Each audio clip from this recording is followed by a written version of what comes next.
Assalamu alaikum, brother. Walaikum salam. How you doing? Alhamdulillah. How are you?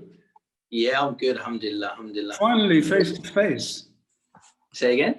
Finally, face to face with you. I know.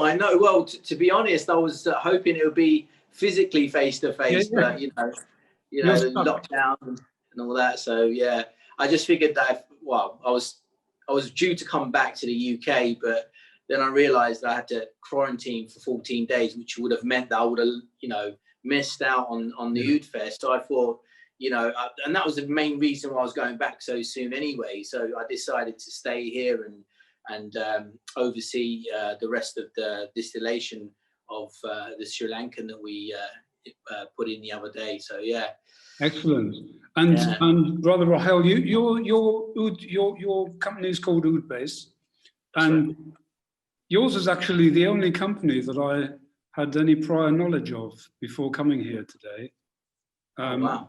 Your oils were not part of anything that we've smelled today, and like I said earlier, I'm completely ouded out. I've got different ouds all over the place on my body, and my scarf and everything. But you kindly sent me a pack of samples a few months ago now. Yeah. And I know them so well now that I don't need to have them sniffed here to be able to talk to you about them. Yeah. So, but before we get on to the actual products, I'd be interested in just knowing you're in Dubai at the moment, and your distillery or your relative's distillery, that's where it's located. Is that right? Well, it's my pots, but my in-laws are helping me. They've helped me to install it and keep it for me. But they also have access to it as well. My brother-in-law, so he distills some of his stuff as well as some of the higher end stuff. Okay. He's the one. Yeah, he's the one who's actually helping me source all materials and stuff like that, because like I say in one of my videos, there's the access to Arglewood here is one of the best places. There's tons of it everywhere. It's just you just got to know where to go and get it. Really, that's all it is. Yeah. Well, it sounds to me like having a brother-in-law like in that position is perfect. I mean, you're I tell you, I'm truly blessed. I really am truly blessed. Does he do his own brand of stuff, or is he virtually just a supplier of food? Yeah, he wholesales. He wholesales. That's his main thing. That's what he does. He's got his own clientels. So he sells by the kilos. So around me, I've like literally 10, 20, 30, 40 kilos, things like that. So it's not his stuff is mainly Hindi. He specializes in Hindi oud. But again, he also does Indonesians and everywhere, from wherever you can source. But majority of the time, it's Hindi. Yeah, okay, that's the big market here. Yeah. So looking at your website, which any of the viewers, I can't see how many viewers we have now, but whoever's watching can look at that on your website, OudBase. Your range of different oud materials is quite wide. You're not a one-trick pony, are you? Oh no, I mean, look, again, in the UAE, there's a lot of traders here. So when I got introduced to it, and I got introduced to lots of different types of oud. So it wasn't just one type of oud that's all I know. But it's as I said, they're traders, so they sell in a variety of different types. But predominantly, what sells in the UAE is Hindi. That's the biggest market here for the ouds. But people don't just burn Hindis all the time. So Indonesians. In fact, Indonesians, like I said to Michelle earlier on, Indonesian was my first trade. I mean, that was the first thing I brought from Kalimantan. With my father-in-law back in 2014. That was my first taste of selling oud. I've learned a heck of a lot from there. There on. So. I bet you have, and I mean for the likes of me, and I'm sure Matt would agree, who was on earlier on, the learning curve is just astonishingly steep. And it's only now that I'm kind of getting my head around the difference between Hindi oud and the fruity Cambodian and the kind of sunshiny vibe from the Sri Lankan oud. Yeah. But with OudBase, it seems that you cater for all of those tastes. Am I right? Yeah, I mean, look, it comes down to, you know, my own preferences, my own desire to kind of provide as much as I can. You know, variety. You know, the old cheesy phrase. You know, variety is variety is the spice of life. You know what I mean? So, you know, it's also, I wanted to like show everyone that it's, you know, oud is not just a Hindi oud which smells of poo. You know what I mean? You know, there's so many different types, and there's so many different ways of distilling it.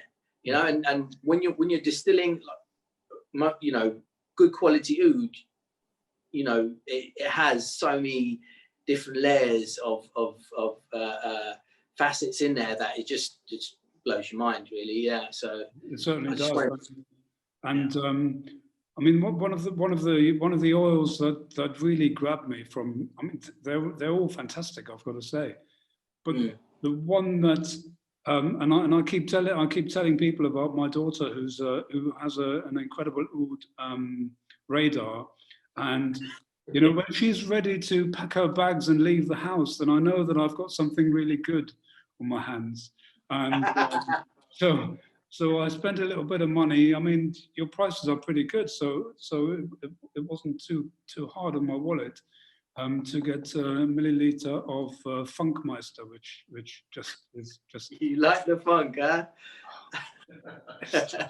It's just so good. I mean, it's, you know, you should be locked up for smelling like that.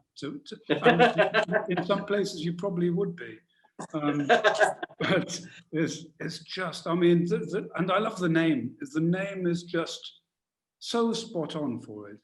It's just the master of funk, and I love funk. It's so good. Me too. But it doesn't just have that funky opening that makes, you know, normal people run away from you, but it just goes deeper than that. And it's just so lovely. Yeah, I mean, this is one of the reasons why perfumers love to use Hindi oud in their blends, you know, because it has that extra layer of you know, it develops so much in comparison to some of the others, and you know, some of the ones you mentioned that, you know, I sent you, it's not the same. It's, you know, this is the thing. I mean, if you compare, even with wood, even with Hindi oud, for instance, if you compare like for like, you know, if you compare say like a 20-year-old tree with a Thai 20-year-old tree, you know, inoculated with nails or naturally, you compare the two. The Hindi, for me, this is just my opinion, and maybe I'm being biased, but the Hindi definitely has that extra something, you know, the extra layers, you know, the more depth in comparison to any of the others. This is just, you know, my observation and you know, my opinion. I'm very tempted to agree with you, and you know, sometimes when I smell, especially things like Funkmeister, and I you know, I grab that depth that it takes me to. And I mean, one of the interviewers and reviewers, Michelle from Holland, was saying this earlier, that she does not or wouldn't or hasn't worn pure oud oil on its own, but layers. And sometimes you are tempted with the fragrance or with some other oil just to add a dab of Hindi. But then when I smell the Hindi, I don't want to spoil it with anything else. Do you know what I mean? Oh, man. You know what? I'm loving this interview because you're talking exactly how I feel about some of the oils, especially the Funkmeister as well. But yeah, there is that difficult aspect of it. You know, wearing and going outside with it is sometimes not the smartest thing to do, because you just get the wrong you know, impressions from people. You know, but yeah, it's super. I mean, I find it super therapeutic. You know what I mean? And that goes pretty much all the oils. But for Hindi, there's, like I said, there's an extra, has an extra speciality in there, and it's the way it develops, and the depth of it is superior in comparison to the others. This is, you know, my own opinion. Yeah, it is, and it probably is more of a solitary experience for you know, definitely, obvious reasons, and in that it makes it an ideal kind of, almost like a ritual for me anyway. You know, yeah, having that time to yourself, perhaps at the end of the day, when you might even be burning some oud, and having Funkmeister on. And did you get the chance to burn the Hindi oud at all? I haven't burned your Hindi oud yet, the Mori.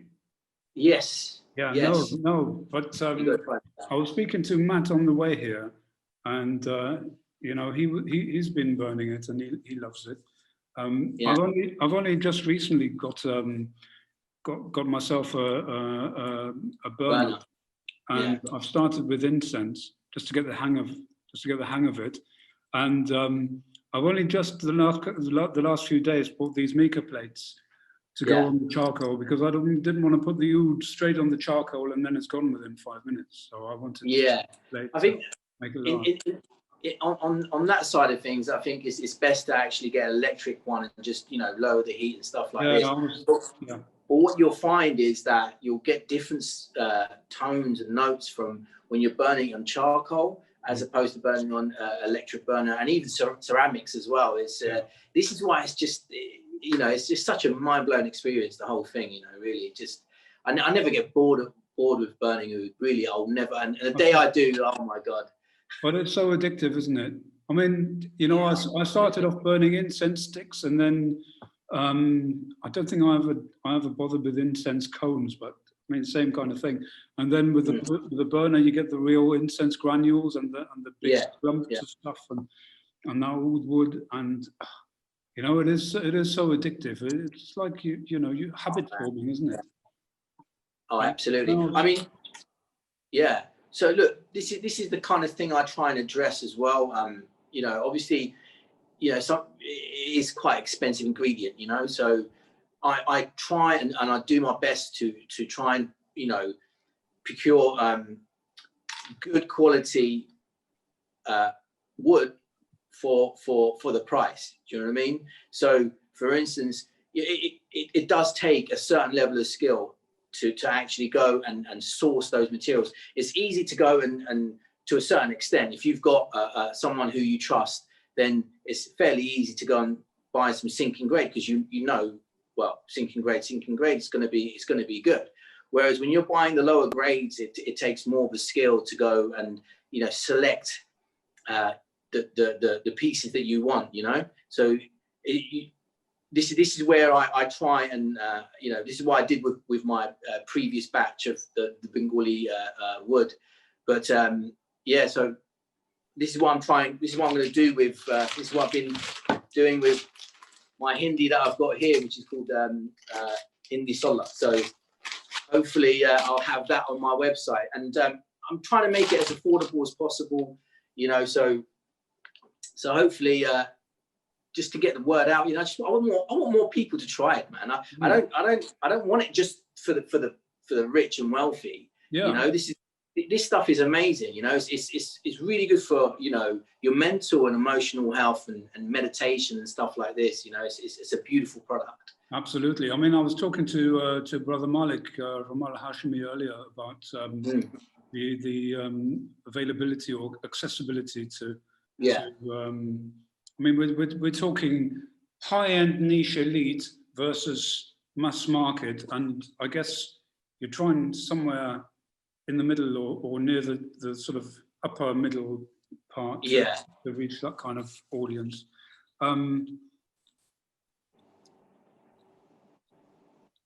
know, with that, you know, if you want to kind of bridge that gap, for me anyway, it is really knowing your wood, and knowing how to clean the wood gives you an idea of you know, how it gives you an idea of how to select the right grades. I mean, I've got videos coming up in the next few weeks where I have footage of me and my brother, my father-in-law,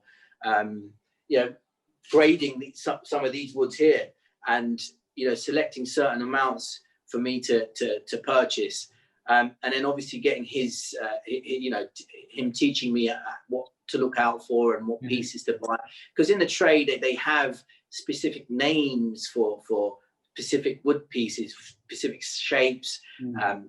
They know roughly which ones will hold the most amount of aroma, stuff like this, which is really vital for selling wood, especially like for the mass market, And I've noticed that recently you've really you've really kind of gone to town on your Instagram feed in terms of discussing oud and everything about oud, and not in a way necessarily to big yourself up, but to inform people in a more general way, and I really think that is useful. So guys, if you're not following OudBase yet on Instagram, do that, oud.base, and Rahel is an expert, and if you want to know about... I wouldn't go as far as saying expert, but well, I'm still a student, I'm still learning, but yeah, I've been taught by the expert, I'm being taught by the expert as I'm going along. Yeah. So. You're passing on the knowledge, alhamdulillah. Yeah. So and that leads me on to something else. The way that you talk about oud, as I said, you're not doing it to necessarily big up yourself. I mean, obviously, towards the end, you kind of say, well, we at OudBase, blah, blah, blah, which is what you would do because you're running a business. But it seems to me that, your posts that I've seen are obviously informative, but also, what's the word I'm looking for?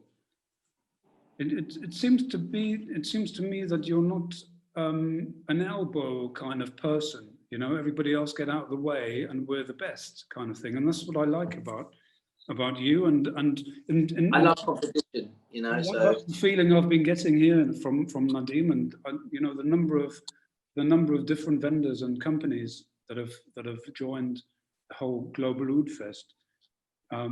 There seems to be camaraderie rather than a sort of a confrontation or competition going on. Absolutely. I mean, look, that's what drew me to Oudit.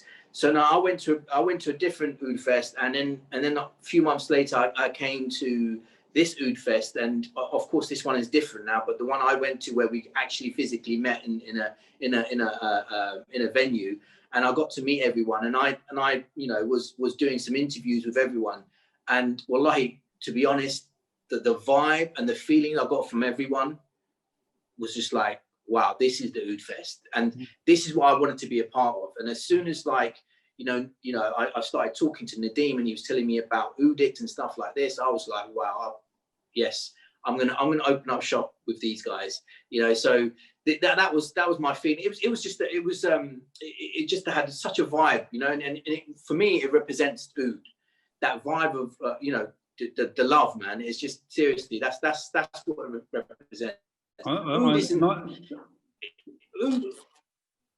Sorry, brother, carry on. Sorry, go on. Well, I was just saying. Sorry, let's go on. I'll let you say it. You go. Okay, I was just going to say, I mean, oud shouldn't be like a selfish thing where we try and hoard it all for ourselves. And do you know what I mean? I love this stuff, and it gives me, there's no more pleasure than sharing with someone who actually enjoys it as much as I do. It's a buzz. And it's why when I talk to someone like yourself and some of the other guys, and the moment I see that person actually genuinely likes it, man, that's just, that does it for me. Do you know what I mean? It's like, yes. Well, and I agree. And OudFest, I mean, fest is a German word for celebration, and that is exactly the kind of feeling that I've been getting all day here. Even though there's only 3 of us in this room, and there's now we're down to 2, but it's been a real celebration of oud rather than, bigging up different companies. It's not about that.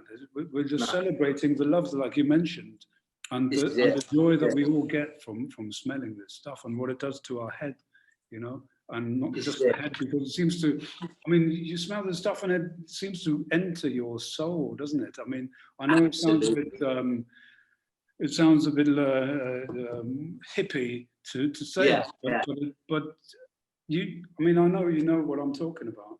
I absolutely know what you're talking about. I feel it. I genuinely feel it. It's such a buzz. It really is. And this is the thing. When I went to the OudFest, was it 2018 or 19? I can't remember now. It just seems so long ago. But I didn't feel that, you know, pressure to go and buy. Do you know what I mean? Like there are other people out there who will put that pressure on. And you might have an idea of going and you know, all right, I've got a budget of like a couple of £100, and then, you know, leave that venue having spent $690. You know what I mean? So you're like, whoa, what happened there? But with you know, the Oud community and the OudFest, it wasn't like that at all. It was, you know, come have a look, try it out, see if you like it. You know, and that's what it should be about. You know, it shouldn't really be about push, you know. Yeah. Although we are there to sell, but yeah, there's a balance, you know. Well, you are there to sell. So let me talk about something that I noticed on your, I don't remember whether it was your website or on your Instagram feed, but you've got something exciting coming up. And I've completely forgotten what it is. So why don't you remind me? Yeah, so basically we've just finished up distilling our own high grade. We've got 2 Sri Lankans that just finished distilling, and 1 high grade Hindi. And we've got another Indonesian coming out, which I purchased from someone else. And we've got a bunch of wood that we'll be hopefully showcasing on our website very soon. So yeah, for the last few weeks, I've been working on this one here, which is really kind of the top end of our distillation, the best oil that we've distilled so far ourselves, which is like literally incense grade wood chips that we used for this one, Sri Lankan one, which rivals a lot of high grade Sri Lankan oils out there. And I don't want to be naming any ones, but yeah, there is. And I'll see what I can do for you, Marcus. I'll see. Let's see. If we've got enough. I'm already dribbling. Mate, you're gonna love this one. You're gonna love this one. Seriously. Do you have a name for it yet? I haven't. No. How do you come up with the names? Say again. How do you come up with the names for it? Well, I'll look into, for instance, sometimes the history of that place or the location, you know, or a particular word in Sri Lankan or in Hindi or you know, wherever. So stuff like this, really. Yeah, that's generally the direction I go to search for names. Excellent. Now, on a more personal level, we've had a couple of exchanges via audio message, voicemail, on DM, Instagram, and there's always been little children in the background. Oh yeah. I'm assuming your offspring. So yeah, you're away from them at the moment. I go. Yeah, I'm away from my little you know, my girls and boys. How I've got 4 of them now. Yeah. Are they doing? Yeah, God. Are they doing okay? Yeah, they're doing okay. They're doing fine, but I'm missing them a heck of a lot, you know. So yeah, I'm looking to come back as soon as possible. Really. Yeah. Inshallah. Yeah. Yeah. All right. Thanks brother. for asking. You're welcome, brother. I've gone through my questions, or maybe the only other one that something that I asked Brother Malik from Al Hashimi as well, and he did give me a good answer. But I wanted to ask you the same for your company, and because something that is very close to my heart, and I'm sure it is to you as well, and something that as Muslims we should be mindful of anyway, in terms of how we treat the environment. So things like ethical sourcing and sustainability, and doing no harm to animals and those kind of things. Does your company have a take on that side of things? Absolutely. I mean, look, you can't look, the idea of just going around and just chopping up trees and, you know, to search for, it's just, and the thing is, in terms, as far as I know, in terms of plantation, I would say India is leading the way. You know, so a lot of the wood you get out of Bangladesh and India are plantation, and because the area like Assam and places like that, it gets naturally infected by insects. They don't need to inoculate it. Whereas in Bangladesh, it's the infection rate is a little bit lower. So what they'll do is they'll nail it. So they're not using any chemicals or anything like that. So, you know, I do care about these things. It does matter to me a heck of a lot, because again, and as you know, in Islam, we're not supposed to just go around cutting off trees. You know, it's not it's not allowed. But you know, if you look at you know, the Argwood trade in general, everything gets used. You know, yes, okay. When it comes to the wild stuff, yes, they'll willy-nilly go and cut things down. But when it comes to the plantation stuff, and that's throughout the board, you know, the roots get used, the skin of the tree sometimes gets used, the leaves get used for tea, you know, the flower of the thing gets used. I don't know about the fruit. I'll find out if that gets used, but every part of it gets used. Even the whitewood gets used for making something like, you know, boya. You know, this is half boya and something else. Boya is whitewood of the aquilera tree, basically.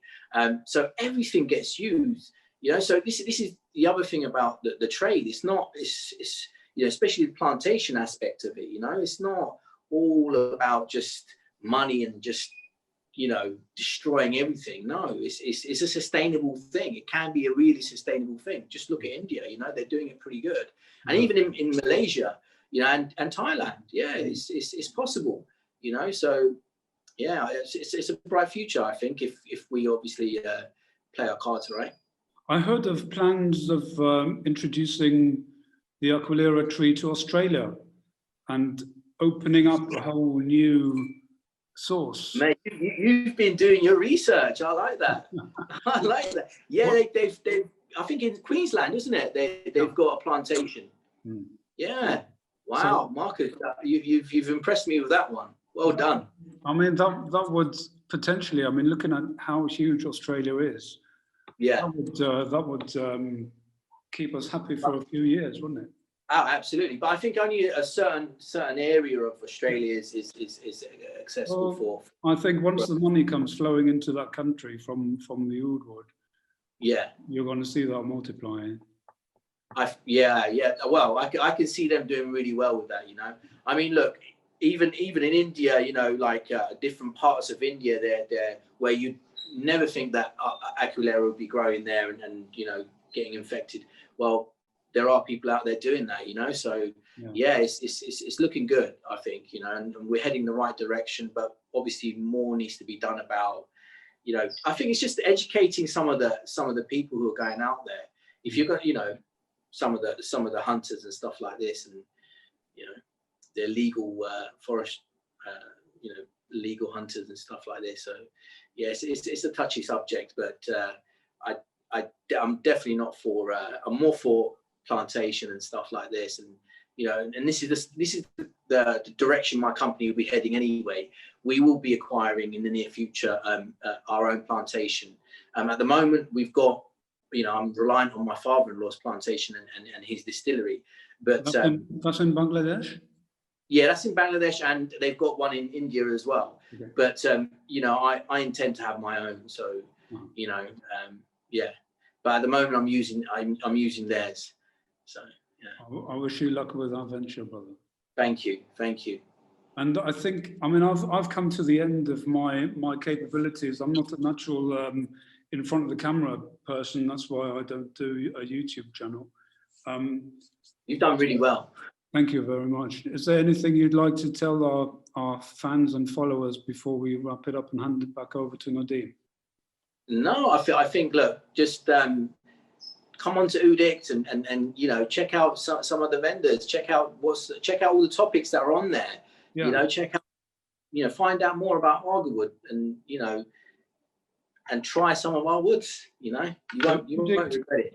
Oudict, for those who don't know, is a forum, an online forum for oud lovers, oud vendors, people who want to know more, who want to know where to buy things, and it's well worth checking out, as is OudBase.